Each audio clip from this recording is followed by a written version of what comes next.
So what's in the air that we're breathing? So that's typically what you see is a lot of smokestacks. And what is that we're mostly looking at there that's coming out of these smokestacks? What is the visible aspect of it?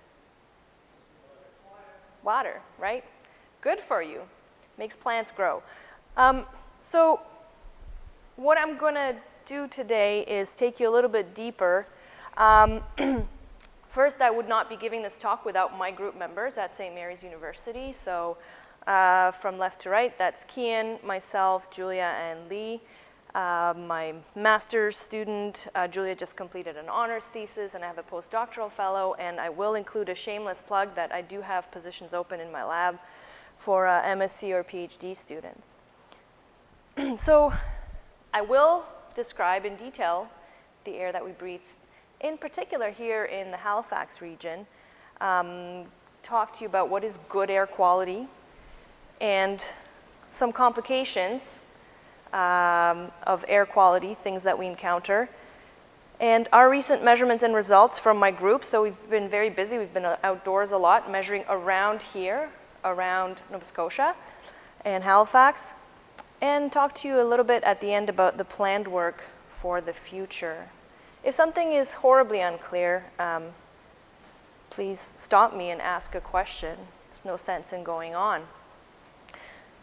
So the simple answer, sort of high school textbook answer, is it's gases, a lot of gases, some oxygen, some nitrogen, and some trace gases, which are found at only 1% concentration, but they make life possible.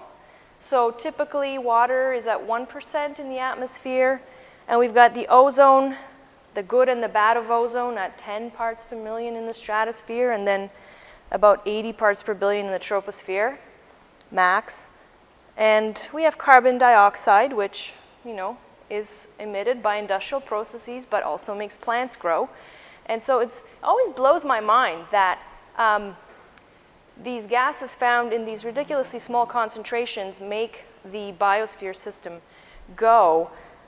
And a little bit more about that. So what you have here is proportional representation of, a bit like the election system, of giving each gas its proportional space. So on the leftmost screen part of this figure, the whole green biggest circle is the atmosphere, and inside here is what the space that N2 takes up at 78%, and inside here is the space that O2 takes up at 21%. And then you typically see in textbooks that you've got a bit of argon there, so that's your 1%. And if you zoom that out and make argon now, this big whole circle, in proportion to argon, this is how much carbon dioxide is in the atmosphere. And you zoom in again and make the big circle carbon dioxide, this is how much methane you have in the atmosphere. You get this trend here. You zoom in again, methane. Compared to that, you have this much nitrous oxide, laughing gas, also emission from agriculture, and ozone, whether it be good or bad, that's about how much of it you have. And then you zoom out and make ozone the whole circle, and this is that little tiny circle of CFCs, which is what all the hoopla was about in the 80s and 90s and the 2000s about the destruction of the ozone layer. So it takes very little of a trace gas, by definition, to have major impacts on the planet. And the key players and the drivers of both air quality and climate are gases that are found in minuscule concentrations, and this font is too small for you to see. But they do run the show, and for the most part, oxygen and nitrogen are inert in our atmosphere. So I kind of mentioned there was a good and a bad ozone. Basically, location is what it's at. When ozone's in the stratosphere, it's good for us, and when it's in the troposphere down on the ground, it's bad because it's a very powerful oxidant. Destroys lungs and crops and leaves and things like that. And some words that I probably will throw around, so might as well say them. The lowermost part of the atmosphere is the troposphere. Higher up is the stratosphere, and the boundary between these, somewhat arbitrarily marked here at about 12 kilometers.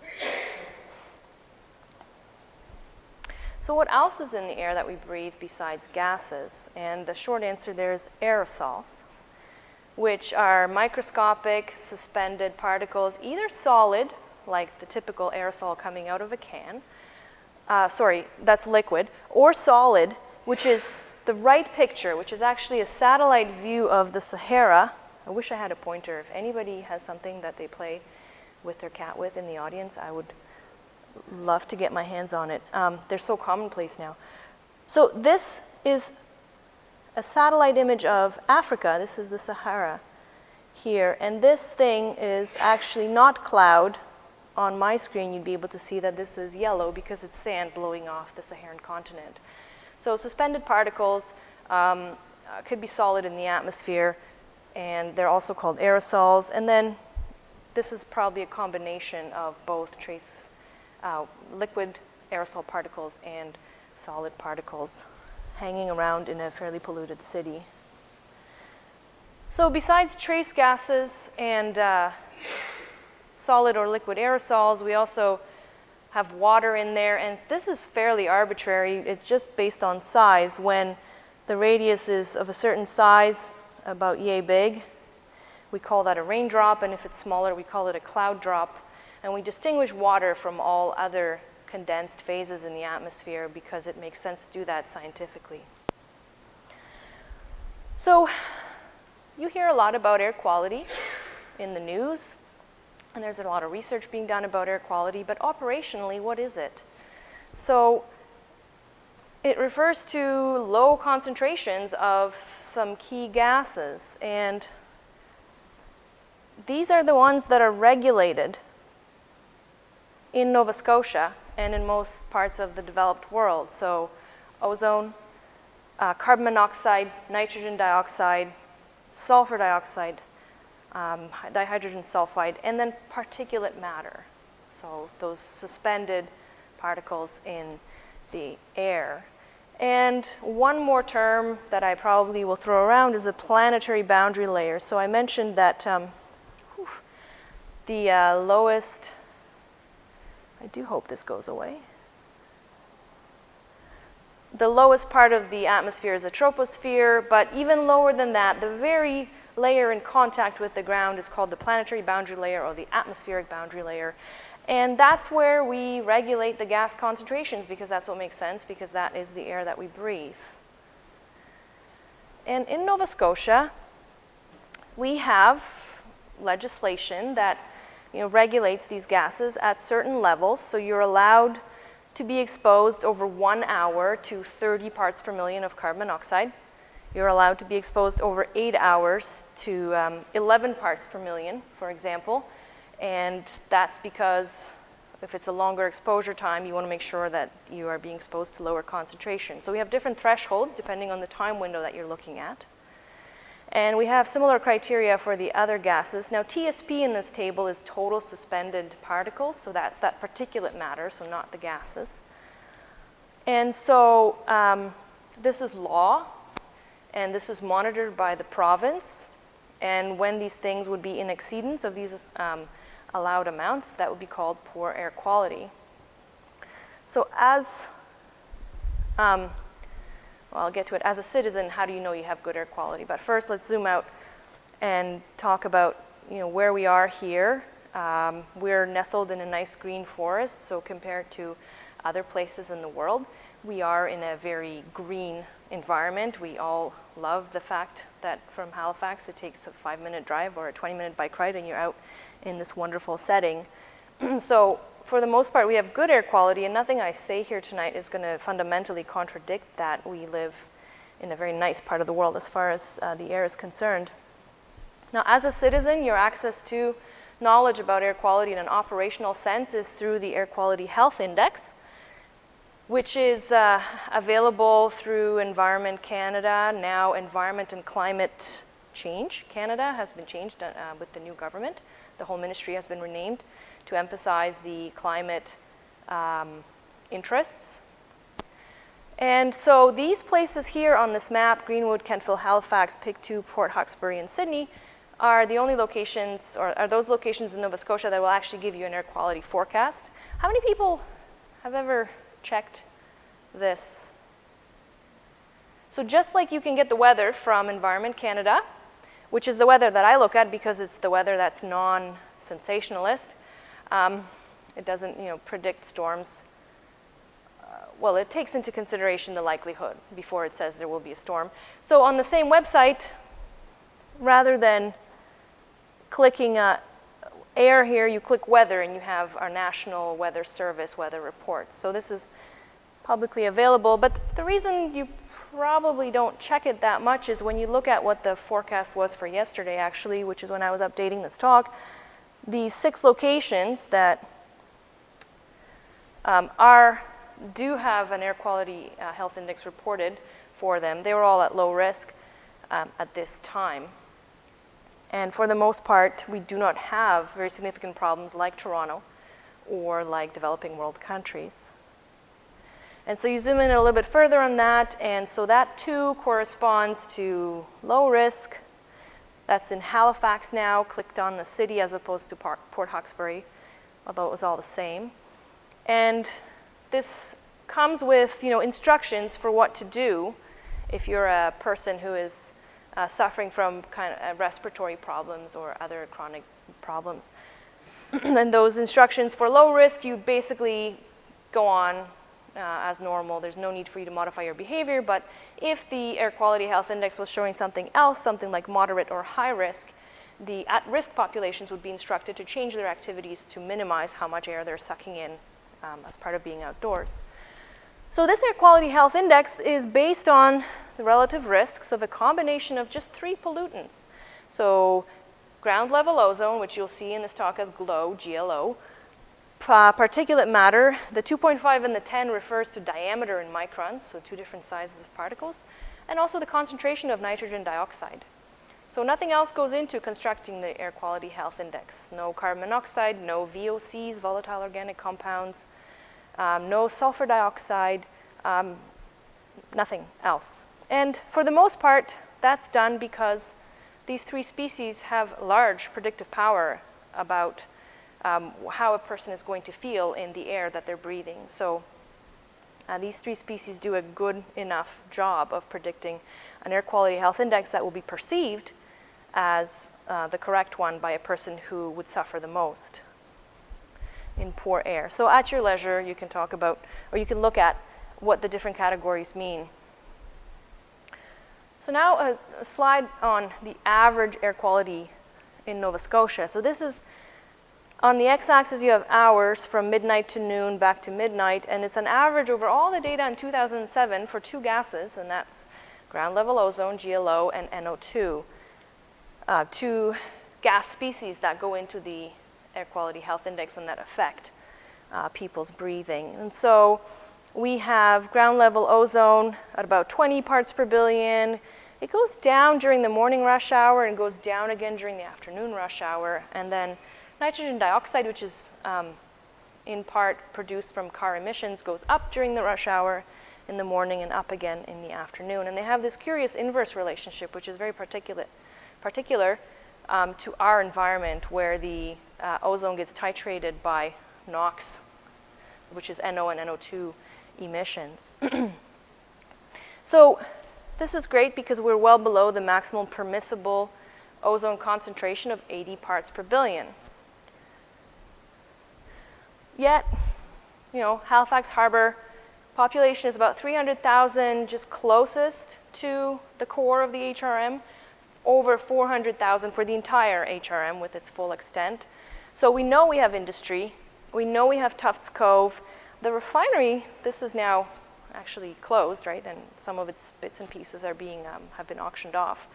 So that's going to have an effect on further improving our air quality. Or is it? Well, how much direct measurement of that do we have to be able to diagnose what the effect of the refinery closing is? Well, I'm going to show you what we have to base our decisions on. This is a curious one that I like. It's 1 month of shipping traffic in Halifax Harbor, with more red means more track density. So we have a shipping industry here, and we want that shipping industry to remain and possibly grow because that's our livelihoods. But we need to be able to monitor what its effects are and make smart decisions about how to manage some of the costs associated with those economic benefits. So now rather than average air quality, which was just one smooth line, this is what you get when you plot all the data over, this is 2000, different colors are 2004 to 2014 of ozone concentrations measured on Barrington Street, which is our only point of monitoring in Nova Scotia. I don't know if you know where the Vogue Optical building is on Barrington and Sackville. If you ever look up there, there's a tube sticking out of a fourth floor window, and that's what's sucking in air for giving us concentrations of ozone, NO2, SO2, carbon monoxide.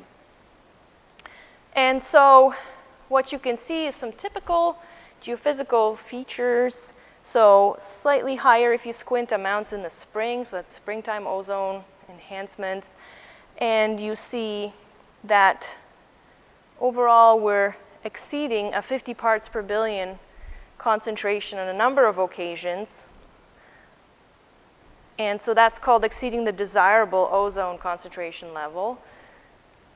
And if you made this same kind of plot for the valley, which is biogenic emission dominated, you actually will see ozone going up over 80, which was the old ceiling. And the new ceiling is a little bit lower, and I'll show you that in a few more slides. So our ozone keeps going up and down in tandem with various activities. This is very new, the air quality management system that's been agreed upon by the Canadian Council of Environment Ministries, or Ministries of Environment across the different provinces. And so the system has as its foundation collaboration and accountability. The driver is the ambient air quality standards, it's Canadian ambient air quality standards. The mechanisms are to divide the province into air sheds and have air zone management and be able to account for mobile sources and then base level industrial emissions requirements. So those are the levers for managing what our air quality is doing in an air zone system. And right now the province is divided into 4 air zones, us being in the central. There's the western, northern, eastern, and the yellow dots are the monitoring points that are the compliance enforcement measurement points to be able to manage this air zone, these different air zones. So the new air quality standards are replacing the old Canada-wide standards, and perhaps this is a little bit dry. I won't argue that, but it is very important. So when it comes to ground level ozone, the new limit is at 63 parts per billion. So you saw that in places in Halifax, we'd be started to hit the upper ceiling of what is considered the new safe level. And in 2020, it will become a little bit more stringent, not by much. It'll go down to 62 parts per billion. And there's, on the right is a certain way of calculating it, which, skip that if you like.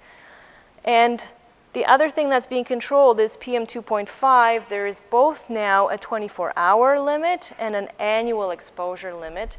And the old Canada-wide standards did not have a fine particulate standard. They just had total suspended particulate standards.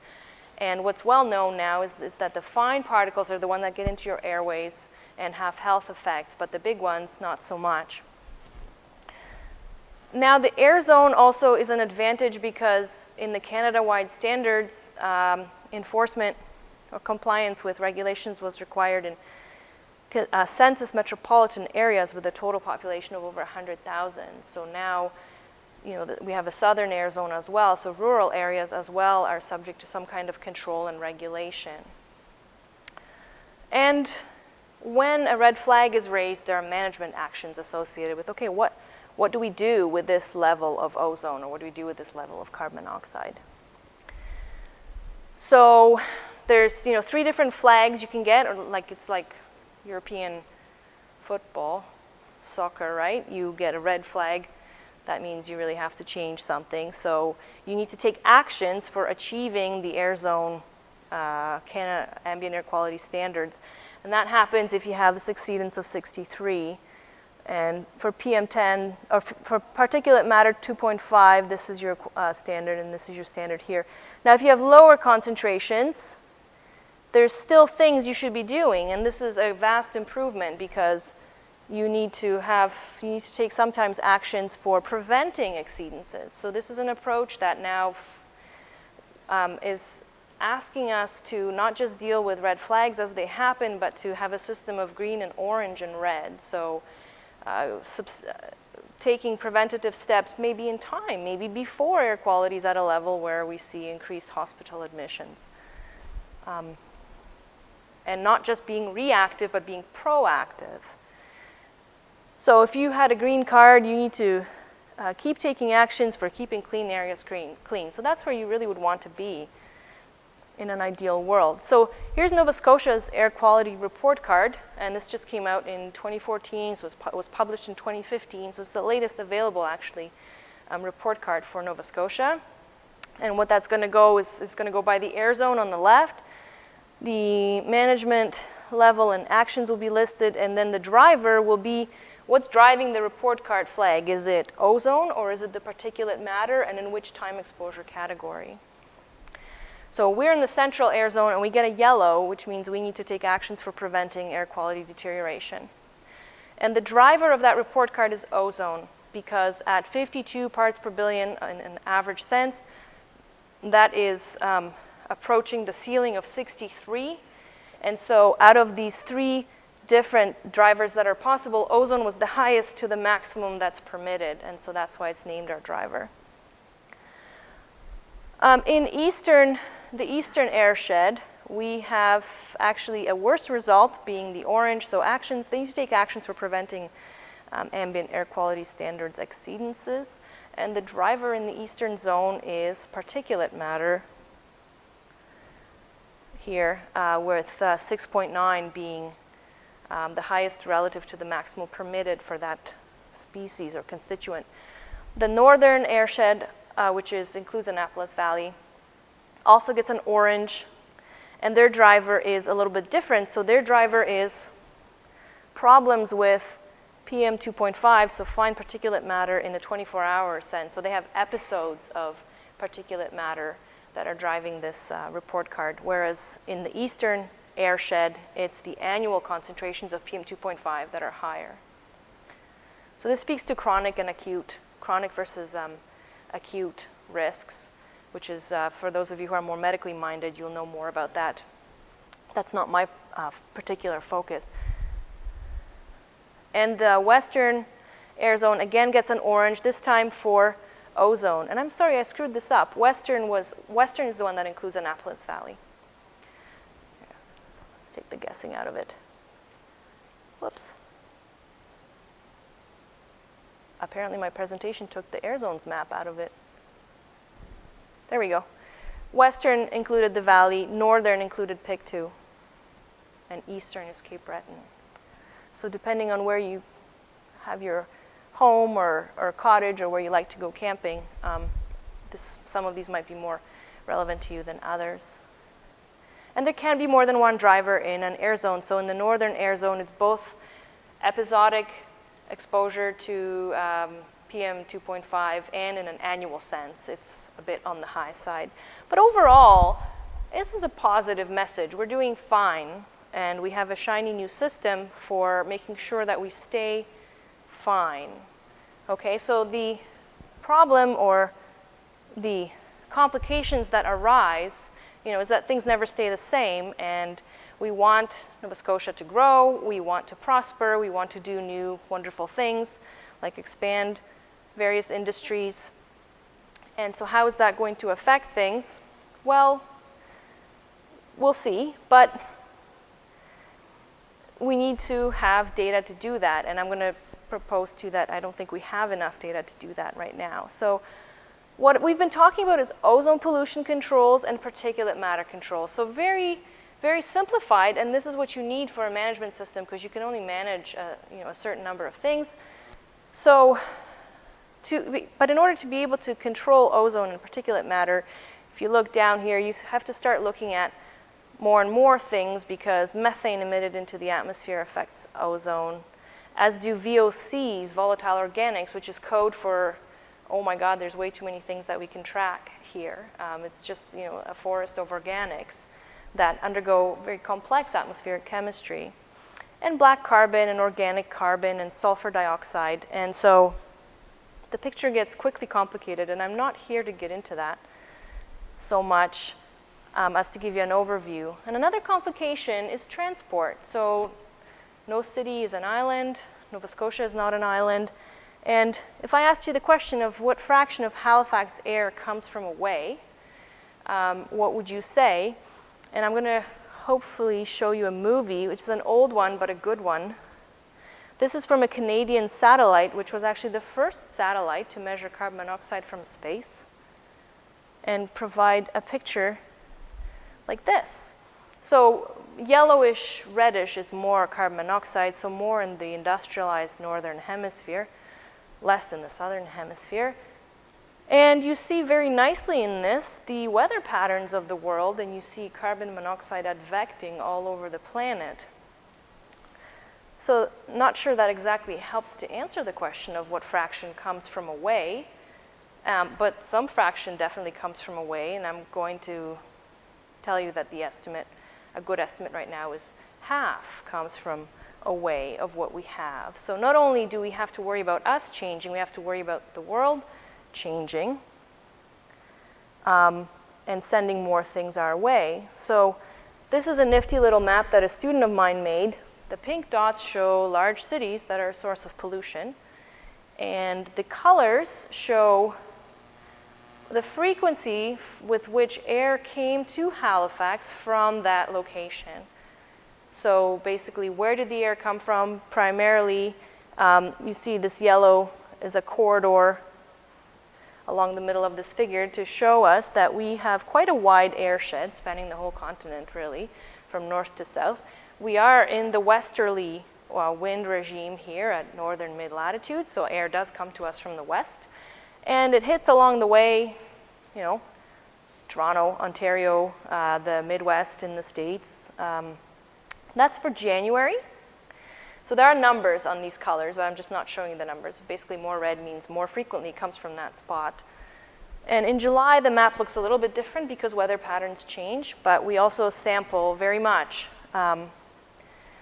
air coming from other places. And this has been controlled for not just air coming aloft, but touching down in Halifax and where it originated in source regions as well. So this has been height controlled and is now collapsed onto a 2D map. So more than half of the pollution on a given day can be coming from away, which has regulatory implications for us. Unfortunately, it just means we can't control a bunch of things because we're not the source of all pollution. So this is our ambient monitoring network in Nova Scotia. And it looks really, really busy because it lists all the gases and aerosols and sometimes different methods of the way that things are measured. There's different methods for measuring particulates. And so that would be, for example, like PM2.5 can be measured with BAM and FRM. All right. So we have 1, 2, 3, 4, 5, 6, 7, 8, 9, 10, 11, 12 stations, which is some fairly good coverage of the province overall. But when you look really closely here, what appears over and over and over again is about 6 things, really. So NO, NO2, ozone, CO, SO2. So those 5 or 6 regulated species, and not a more detailed picture of volatile organics. There are volatile organics on here, but it's just 6, as I'll show you. So we have a basic pulse on the things that are regulated, but in terms of how our activities are affecting some of the finer compositions of the atmosphere, finer being more trace, less understood, I don't believe we have enough data for sound decision making. We don't have data for baselines, for example, to be able to say, activity will pick up here, so how are things changing? We don't know, we only have these stations. So this is volatile organic monitoring in Nova Scotia, just Granton and Halifax. And the 6 species that are measured are listed: benzene, toluene, I won't go through the whole list. And they're done once every 6 days with canister measurements because that's a very common technique for analyzing some of these guys. And so 6 days we have measurements, 1 day we have measurements, but 6 days we don't, right? So that's the temporal resolution. So my research focus is towards continuous spectroscopic measurements of trace gases in the marine boundary layer. And my work fills in some of that gap in our understanding and knowledge of what's happening in the province. So that air quality health index, which was based on 3 gases, well, how might, if we knew about VOCs, volatile organics, how would our understanding change? Would that be helpful? What about non-methane, NM, non-methane volatile organics? And I'm going to start moving really quickly to pictures after this, but I will go over my research goals in some text here. Non-methane volatile organics are precursors of organic aerosol and organic nitrates that form in the atmosphere and also have adverse effects. So I'd like to explore that with some of my work. The role of isoprene in our low NOx environment. So we are a low NOx environment, low nitrogen oxides. And isoprene is this volatile organic that actually is primarily emitted by, anyone? Trees, right? That lovely smell of the forest, well, that could be not necessarily to our advantage all the time. It is a huge source of chemicals that do contribute to ozone formation if our industrial activities went in a certain direction. And when you measure isoprene from space, you tend to use formaldehyde as a proxy. Well, my technique can measure both, so that's in certain conditions. So that's good, and that's going to fill a gap. We're able to look at ammonia, NH3, as a precursor to particulate matter formation. Ammonia is the only gaseous base in the atmosphere, and it's emitted from industry, farming industries and fertilizer, but also vehicle emissions. And then it combines with sulfate and makes ammonium sulfate, so that is a condensable phase which makes those particulates that are affecting people's respiratory conditions.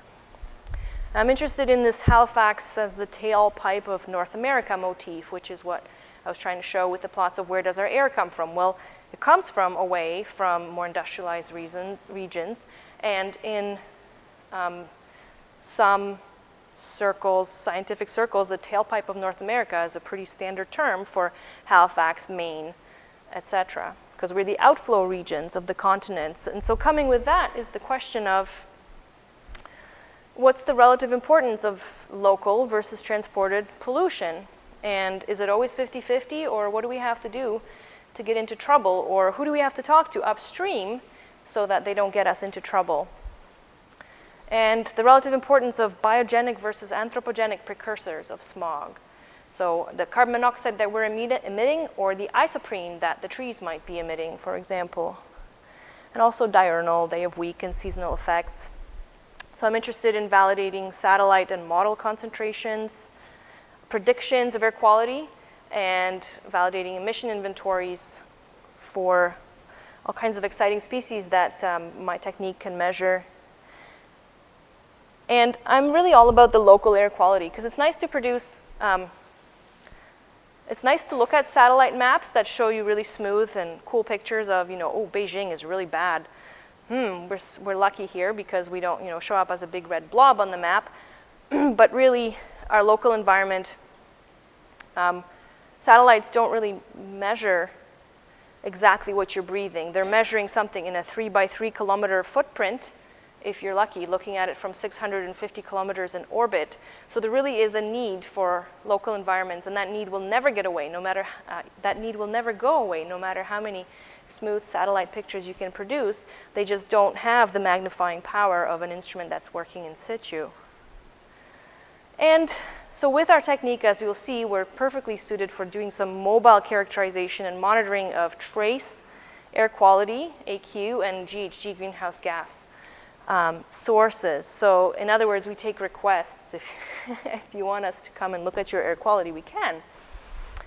And so this thing is, the main tool in my lab right now is the OpenPath Fourier Transform Infrared Spectrometer. So you have a spectrometer with an infrared source, and it has a telescope, and it emits infrared radiation, which goes across a fair distance, and it's reflected off, oddly enough, something called the retroreflector, because it sends stuff 180 degrees back. And it's received back through the telescope and is detected. And the typical distances here for this technique are 100 to 500 meters.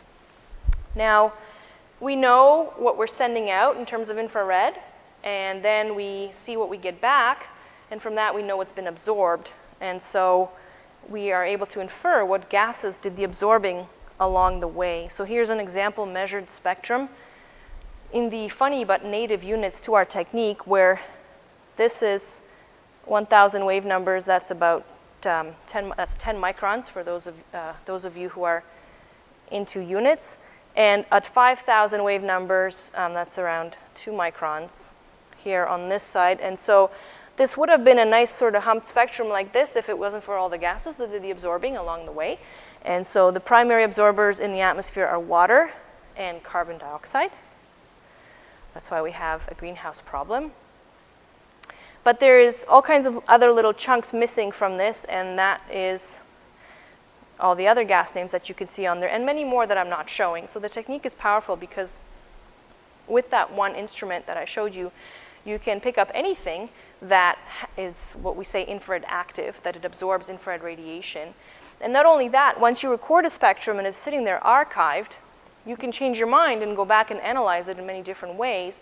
And you can zoom in and look at, the gas that interests you in this spectrum now, but you can also go back and say, hey, was there acetone that day? And then you go back and analyze it again, and you can get acetone back. But if you have sucked in a flask sample and you analyzed it with a GC or whatever chemical tool of choice you want to use, and then you let that sample go, you can never go back and reanalyze it. So this is a very cool aspect of this technique, that you have these archival records of what the air was doing, provided you just had enough signal to noise ratio in your spectra. You can go back and look at things differently.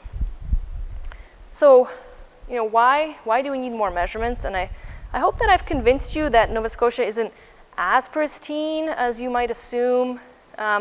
We are hitting up our desirable ceilings. We are getting close to our permissible ozone ceilings.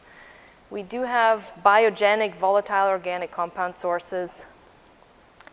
And we are subject to significant pollutant transport that is accounting for 50% of some of our problems. So my species detects lots of gases, yes. And the advantage is that it works.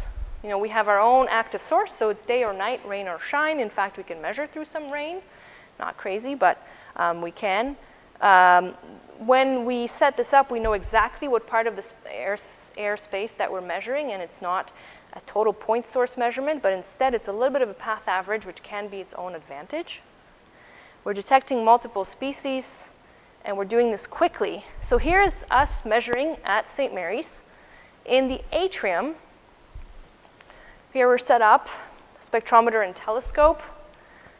And over here, about 30 meters away, is the retro. So we're emitting infrared radiation. Hits the retro, it comes back, and whatever's in the air in the atrium is creating absorptions in our spectra. And you've got students busy at work there. It's November. They were working really hard. And we know that because we are looking at, just focus on the top panel, concentration in parts per million of carbon dioxide as a function of time. And we're seeing that carbon dioxide starts just above background levels in the atmosphere, and then people show up for work around 8, it starts to go up. And then there's these peaks, and it goes down, and peaks, and goes down again. And these peaks correspond to these red lines in time, which is exactly St. Mary's class break schedule, which is when that atrium is just bustling with students. We didn't think of taking a picture when it was really busy because we were probably guarding our equipment. But we could see the exhalation of folks in the atrium really clearly. And so that gives you an idea of sensitivity and the time resolution. So we're averaging these every minute. We could actually produce results faster than that. We could produce results in seconds. Okay. So we've been out, you may have seen us in the middle of Robie Street at Goresbrook Junior High, where we were testing. It was one of our first things we did outdoors, and we're measuring vehicle emissions. So this is Kian last summer sitting next to the retro and sort of guarding it. And he's by the Gorsbrook Junior High. Oh, it's a close-up of Kian. The IWK is behind him in the background. And this is looking down the median, and you see maybe, if your eyes are good, you see a cement truck here, and the retro is, the spectrometer rather, is there, which I'm going to zoom in on now and show you. It's 170 meters away, and there's Julia with the spectrometer. So this is what's actually emitting the IR, and then it's receiving it again and recording the spectra. So we get lots of attention when we do this, and the primary question is, what movie are we shooting? It's the science movie. We're doing a documentary. So carbon monoxide on Robie Street, our first results were great, I would say. So we're measuring around 0.2. This is over 2 hours, and we're seeing some spikes in there which correspond to increased vehicle traffic. That's causing our carbon monoxide to go up. Again, in that 170 meter average sense and over a 1 minute average, because we're co-adding measurements over 1 minute. Now, when you compare that to those measurements, that the only other carbon monoxide measurements in mainland Nova Scotia available, those on Barrington Street, we agree. I mean, we're in the same ballpark, but we're clearly measuring lower values on Robie at Gorsbrook in red. And there's reasons for that. I mean, Barrington is busier. And also in the bottom panel, I'm showing you the wind direction is primarily from the west. So that would be bringing clean air more like from the arm and not from the downtown core, continually flushing out the road there where we're making measurements. So that's why we're seeing not a whole, not great agreement, but an offset, in fact, between our measurements and Barrington. And because I'm not showing you any of the machinery behind this, it's fairly complex to retrieve the trace gases out of spectra. So a lot of these checks are very important to do because spectroscopic work has its pitfalls. So we did a lot of testing. We also tested at the Rice Building at St. Mary's University. So we set up the instrument out of my office window in science here. Okay, and the retro is on the roof of the Rice Building, and so that creates an open path across the entire campus. So we're doing an average measurement of the air across the campus. There's complications too. So this was shooting out of my office window. We took the screens out, and the next thing, we had eggs. They did come in. But we got through it, and we created some more time series of carbon monoxide measurements. Again, our work in red at St. Mary's, and the only thing we have to compare it to is Barrington Street in blue, which is coming with higher concentrations and also these large episodes of CO on certain days circled in black. Now, we picked up none of that at St. Mary's, and that in itself is interesting. It just shows you how much transport plays a role in things. And what's showing here on the bottom panel is very irregular wind patterns that don't really help us interpret anything that much. We also went to Lake Major, which is in Dartmouth. It's the water treatment facility like Pockwalk, but for Dartmouth. And we set up and we measured there, and it was all top secret. And they were very secretive about, we can't take pictures, we can't do anything. And I understand because it's the water supply, as we were talking over dinner. It's a vulnerable asset. But then I went on Google Earth, and this is a Google Earth image that shows the blue tent that we constructed on site to protect our spectrometer as we left it outside for a week. So, I mean, it's amazing what Google Earth shows now. And we're measuring over 157 meters with the retroreflector on the other side of their property. The idea of going there was to look at a more biogenic setting, so a setting that's away from cars and more in the middle of a forest, still accessible to us and protected, so fenced in with 24/7 security. And I'll show some more of the results, but I'll show you another site. So we measured at Bayers Road between the Parkade in the Bayers Road Center, and we put our retro up that hill, the little red dot I've made. It's on the other side of the on-ramp, and I gave my students a bonus for dragging it up the hill there on the other side from Ashburn Court. So that's a 330-meter path that is directly aligned with the road and the traffic, and it's measuring emissions there. I've always wondered about the little enclave of houses in the little I shape there and what kind of air they're experiencing. Well, we know now, and I'm going to show you. They experience much higher air, much higher concentrations, chronic exposure of carbon monoxide than, say, St. Mary's. So here's carbon monoxide from some of the different places I showed you. On the left, you have the Robie Street. So the scale's a little expanded. That was just a 2-hour stint. So you have some traffic on Robie, which is why you have some excursions, okay, up to even higher values. But overall, it's not too bad. It's kind of comparable to this Rice building experiment, which was running it across the SMU campus for a week. So you pick up some local sources, but it's not crazy. And then here you have the Lake Major, so in the middle of a forest environment. And you see that the data is a lot more clean. There isn't sort of high variations that are associated with local sources, but you still have carbon monoxide levels reaching this site that are being advected from regional sources. And so this here is the Bayers Road measurement, and that was 6 hours from about 11 a.m. to about 5 p.m. So that's carbon monoxide going up and down in the Bayers Road region, so much higher and much more variable and much higher peak values as well. Still within regulations, still within 8-hour and 1-hour regulations, but higher, about, depending on how you squint, 2 to 4 times higher than South End, for example. Another species that we were able to get out is methanol, which is a source of formaldehyde and carbon monoxide in the atmosphere. And it has both biogenic and anthropogenic sources. And we're seeing really nicely a difference between city measurements. So this is city and that's city. And on the right-hand side, you have city, that's Bayers Road. And the measurements in the Lake Major forested sites, so much cleaner again, not as much exposure to local sources, but there is variation that seems diurnal almost, so like every day it goes up and down a little bit, so we're seeing some biogenic activity, and we're working really hard to interpret a lot of this. We've been basically very busy going out and getting our data so that we can train on it. Ammonia, like I said, we were able to measure it, and we picked it up. We picked up a ton of ammonia associated with, I can only imagine, vehicle emissions in the Bayers Road situation.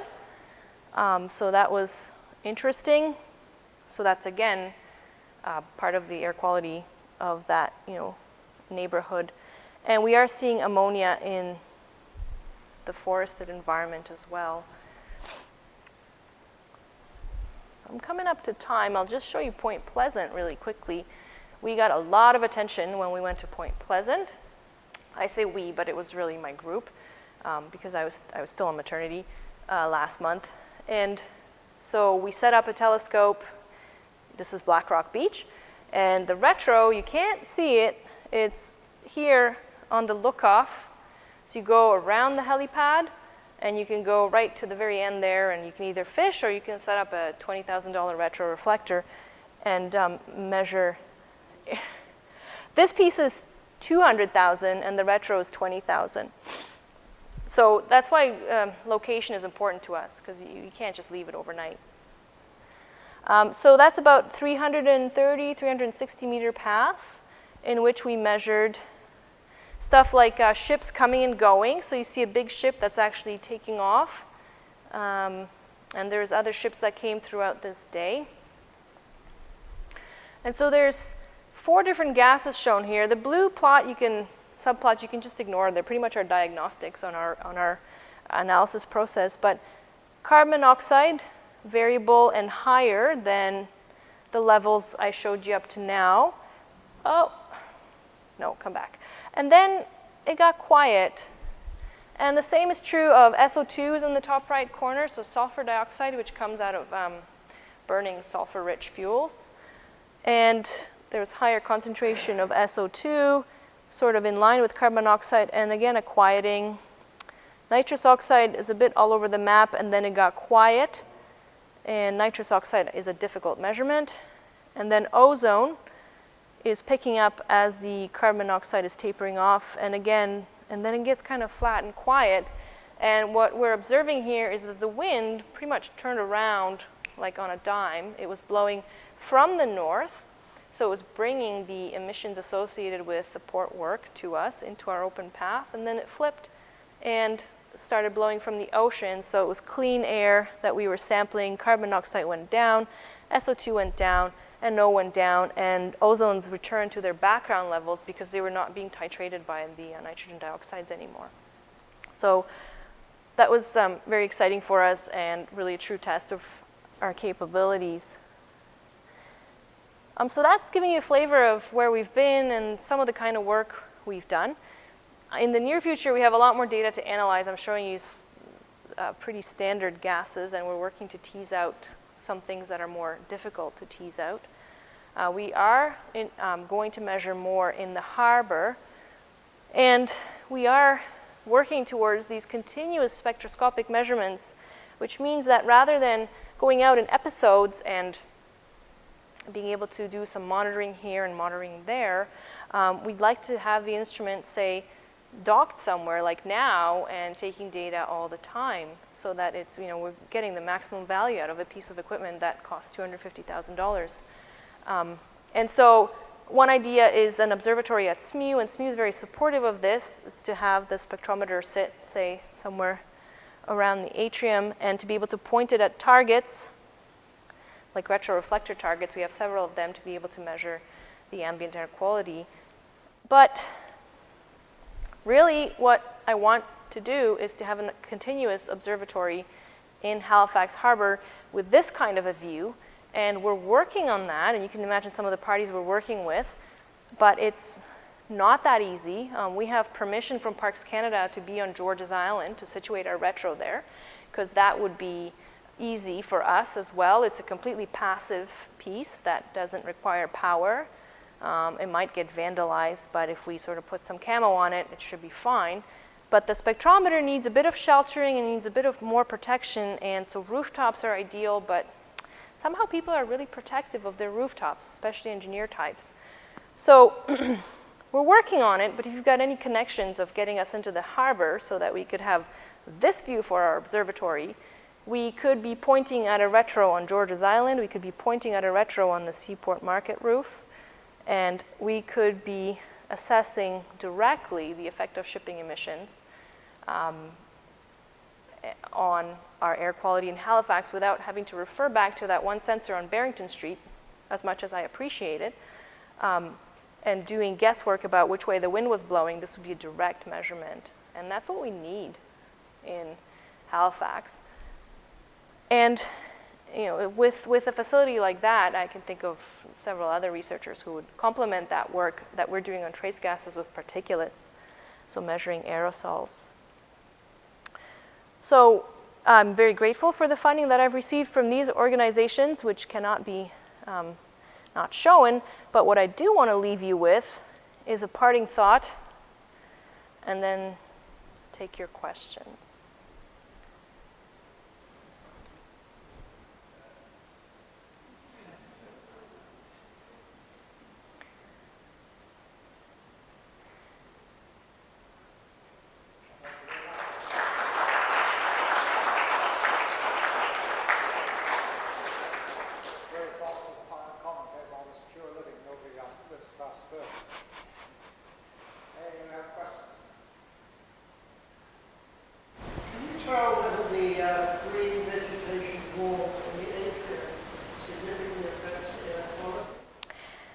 We have seen fun things in the atrium. It's interesting you ask. So you'd have to talk about define how, right? I mean, does it consume CO2, for example? Is there a drawdown from that? We'd have to do some more controlled experiments about that to, for example, turn off the ventilation system, which I think is much more effective at flushing out that space and bringing CO2 back down to ambient levels. But the interesting thing we've seen in the atrium is pulses in nitrous oxide, which are associated with plant emissions in certain conditions, and we're working to understand that, but the short answer is we're not sure if the green wall is really affecting air quality, and one would have to define a specific metric. You track down one side. I want to do another to the other side, but I decide and I didn't see it. Our path was actually diagonal, and my thinking is we probably wouldn't see much difference because you have a lot of turbulence in that space. You have a lot of convective flow with hot air rising and going around that space in eddies. So I'm thinking the air is pretty well mixed. So given the 50-50 split, as a background reality, I can imagine, and I'm being wicked and asking this, so you can if you want to, but I can imagine that you could disclose, if you were really successful in this, some very uncomfortable truths about air quality.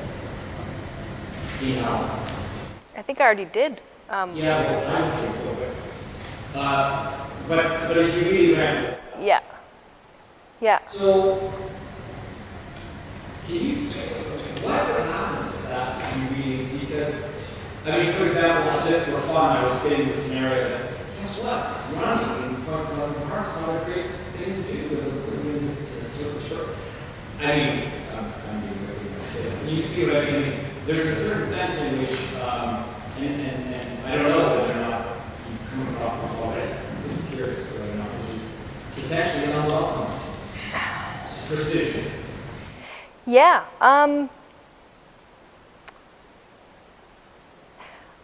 I think my overall message is very positive. I mean, I think that overall the air quality in the province is meeting regulations much better than many other places. And so the question then becomes, are there emissions from shipping? And the answer is, of course. My personal and professional take on this is that we need to not get complacent about the pristine quality of our air and the beautiful Point Pleasant Park. We need to beef up on our observation and our data taking capabilities so that we have a firm grip on our baselines as we go forward, say opening coal plants and other things. You know, do cars emit gases? Yes, they do. Do we like driving cars? Do I like driving cars? Yes, I do. And so cost benefit. And so the last thing I would want is to come away from here with any kind of NIMBY sort of attitude where we must have zero impact and nothing can happen in our airspace. I think we need to be realistic and we need to have data on which to make decisions going forward. Some could be uncomfortable, but nothing is currently exceeding regulations on a regular basis. Even some of the most erratically polluted places like the Bayers Road neighborhood, you know, even that's fine. It's 4 times higher than some other places, but it's still within regulations. Well, you know, in the end, people have to go. We have to act on symptoms, and we can't just be saying. Now, this is really opinion, right? But if we have to work with the data. Does that? Yeah. Pass over Pico County quite quickly, you're right, but I have a cottage up there, and you smell the atmosphere quite a bit. Is that a health issue? A little bit. I also live on Bears Road. You're fine. You're fine. I live downtown too. My best friends live downtown. It is a bit of a health issue, but I mean, smells, particularly involving sulfur, our noses are extremely good at smelling sulfur. at parts per trillion concentrations for some weird reason, I don't know. So it's more of a particulate issue there than trace gases, and we haven't been there ourselves. Maybe we should. So in order to give more accurate reports on air quality, which more gases, which more chemical compounds should be taken into consideration, and also only in the city of Halifax, in which particular points should the measurements be taken? Yeah, that's an excellent question, because you certainly can't measure everything everywhere. So the gaps in understanding require long-term study, particularly the latest science, the smog science assessment, for example, in 2012 that came out, has identified the effect of VOCs as unknown and unquantified. So there should be VOCs, should be, in areas that are used for outdoor activities and where people are going to get exposure. So Barrington Street is one point of measurement, yes, but some of the residential neighborhoods as well, where people spend the rest of their time, should have some sampling. And then the road between measuring those, say, other compounds like some VOCs and linking that to increased hospital admissions or increased cases of respiratory illness, that is a long road. That's not something that is going to be done with one trip out into the field with whatever technique that you have. But VOCs have been identified. You say that about 50% of the air comes through the American pipeline. And Toronto. Just throw it in there. Continental, I mean. Yeah. Jet stream. But my question is basically, do you have a feeling for the height distribution of that? Because I could imagine, and you're measuring in the lower levels, but those are mostly local. Not completely, because the wind obviously cleans you out. But I would think that the higher altitudes are probably more governed by the longer range winds.